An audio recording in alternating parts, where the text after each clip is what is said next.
Olá, esse é o canal de conteúdos em áudio do Afronte Jornalismo das Gentes.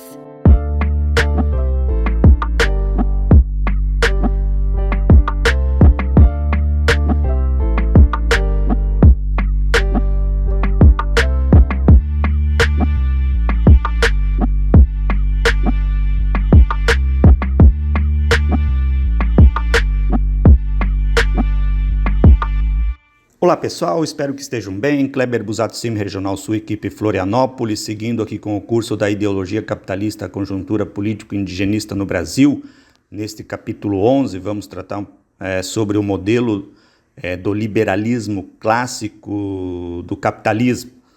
É importante a gente ter presente que, como já vimos em outros capítulos, o capitalismo ele tem uma característica camaleônica, como se diz, ele muda de acordo com, enfim, as circunstâncias, necessidades para se autopreservar, para se manter hegemônico, se manter vivo, evidentemente, e no caso do capitalismo, se manter hegemônico como um sistema, digamos assim, um modelo econômico, um sistema, um modo de produção, que orienta o conjunto das sociedades de forma dominante, de forma hegemônica, como se diz. Também vimos que para que isso, enfim, se desse ao longo da sua existência, o capitalismo, enfim, foi adotando diferentes modelos econômicos. Citamos rapidamente os três modelos: o modelo do liberalismo econômico clássico, o capitalismo keynesiano ou keynesianismo e o capitalismo neoliberal ou neoliberalismo.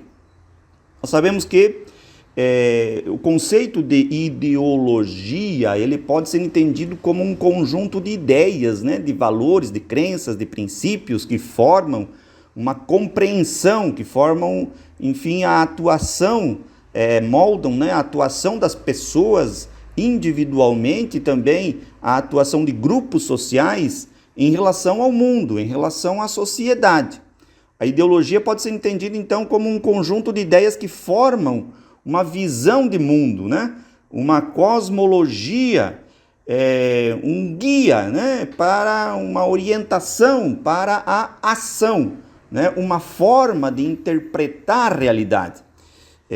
Karl Marx ele via a ideologia a partir de uma perspectiva negativa, digamos assim, Ele entendia que a ideologia era um instrumento de dominação da classe dominante, a burguesia, sobre a classe dominada. No caso que ele citava, o proletariado, os trabalhadores, enfim.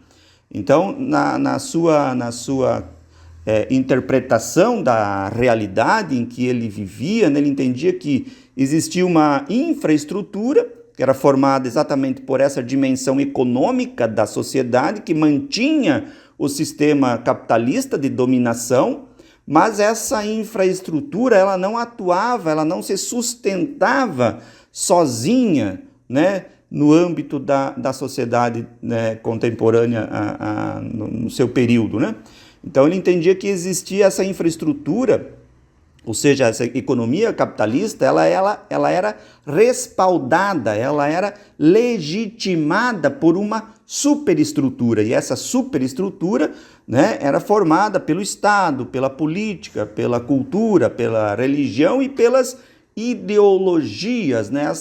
Esses elementos, então, formariam essa superestrutura que daria essa legitimidade ao sistema capitalista. E o liberalismo, ele nesse aspecto, então, de forma mais ampla, ele pode ser entendido dessa forma, como um conjunto de ideias, portanto, uma ideologia, nas dimensões sociais, política, econômica, que enfatiza, que valoriza, que dá destaque muito forte aos valores da liberdade individual. Então, para o liberalismo, nesse aspecto, esse conjunto de ideias, o indivíduo, ou seja, a pessoa tomada separadamente, o indivíduo tomado em si mesmo, ele tem prioridade sobre o coletivo, sobre a coletividade, sobre, né, esse aspecto mais, digamos assim, da sociedade, portanto também do próprio Estado. Esse conjunto de ideias, né, liberais, né, clássicas, digamos assim, eles surgiram influenciadas, enfim, por um movimento, né, que se opôs às formas de Estado absoluto, especialmente, né, na Europa, nesse período, né, ali. Então, do ponto de vista, nesse aspecto, então, do ponto de vista da política, né, as ideias associadas, essa ideologia associada ao liberalismo, né, o clássico, ela defende, enfim, que as instituições representativas e a autonomia da sociedade civil, né, a autonomia do espaço econômico, mercado, diga-se entre aspas, né, a autonomia da dimensão cultural, portanto, por exemplo, da opinião pública, frente ao Estado. Lembrando que nesse período, né, existiam com muita força, né, estados absolutos, né, em que havia os reinados, né, quem dominava, quem mandava era o rei, e portanto, surge, né, um movimento de abrir, digamos assim, para uma participação maior da sociedade, né, na gestão do Estado, na gestão da economia, enfim, abrir possibilidade de de maior liberdade das pessoas opinarem publicamente também. Então, nesse aspecto, do ponto de vista da política, dá para se dizer que o liberalismo está ligado ao próprio desenvolvimento da democracia como um regime político, né? Então, isso no aspecto político. No aspecto econômico, né,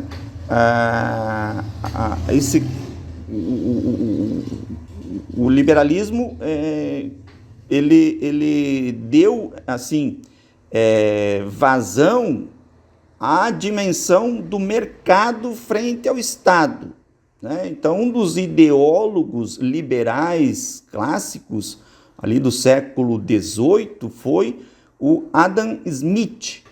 Esse ideólogo, enfim, pensador, esse teórico, né, liberal, né, do ponto de vista da economia, ele aplicou, né, exatamente esse conjunto de ideias liberais na economia, né? Então, ele não se deu ao trabalho de investigar a pobreza e suas causas. Existia muita pobreza no século XVIII, por exemplo, na Europa.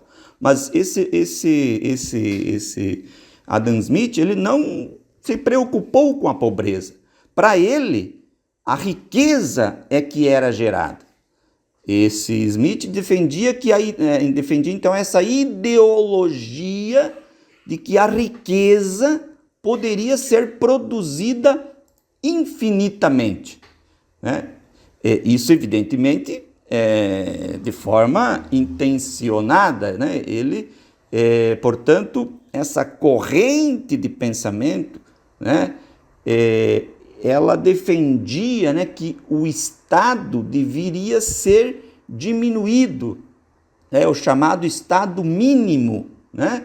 O Estado não deveria ter uma intervenção na economia. Segundo esses ideólogos, né, a chamada lei da oferta e procura, a competição no mercado, garantiriam melhores resultados para a sociedade como um todo. Então, esse conjunto de ideias enfraquece a atuação do Estado na economia, né? Ela ressalta o papel do chamado tal de mercado. E nesse aspecto, ele como que transforma o mercado como se fosse num indivíduo, né? Sem interesses, que organizaria a economia de forma mais equilibrada E isso beneficiaria o conjunto da sociedade, inclusive, né, os mais pobres. Só que essa ideologia, na prática, ela esconde a informação, né, de que esse mercado ele é formado também por indivíduos, por pessoas, por grupos, por, né, grandes, capitalistas, né, donos dos meios de produção, do sistema financeiro, que têm também, evidentemente, interesses financeiros, interesses econômicos, né, buscam, por meio dessa ideologia, manter, aprofundar a acumulação de capital em suas próprias mãos. Então, esse acho que, em resumo, digamos assim, podemos dizer as grandes ideias desse modelo capitalista do chamado liberalismo clássico, né? Que ressalta o papel do mercado, busca diminuir a atuação do Estado na economia, né? Vende essa ideia de que se deixar tudo na mão do chamado mercado, né, isso vai ser a melhor solução, o melhor método, né, para a sociedade viver mais equilibradamente. E isso, evidentemente, né, na prática não acontece, porque na prática os indivíduos que controlam o mercado, sem a atuação do Estado, eles têm mais liberdade para ampliar os mecanismos de exploração da sociedade, dos trabalhadores, né? Do próprio meio ambiente, do conjunto, enfim, de bens, né? Que formam as sociedades e, portanto, eles acumulam mais riqueza e isso aumenta, portanto, e vamos ver depois com mais ênfase a questão das consequências, né, do capitalismo, no seu modelo do liberalismo clássico, né, mas adiantando muito superficialmente, muito rapidamente, né, isso traz como consequência, como desdobramento dessas ideias do capitalismo, nesse modelo do liberalismo clássico, né, um aprofundamento, né, da concentração de capital, da concentração de riqueza e, ao mesmo tempo, de desigualdade social, do aumento da pobreza nas sociedades europeias desse período, evidentemente também das outras sociedades. É isso por hoje. Sigamos na luta e na esperança. Quanto maior a luta, maior a esperança.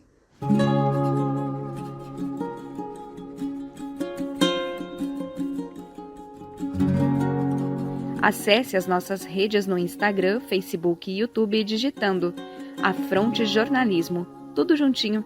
E para conhecer o nosso site, escreva afrontejornalismo.com.br. Esse é um projeto de comunicação popular e independente.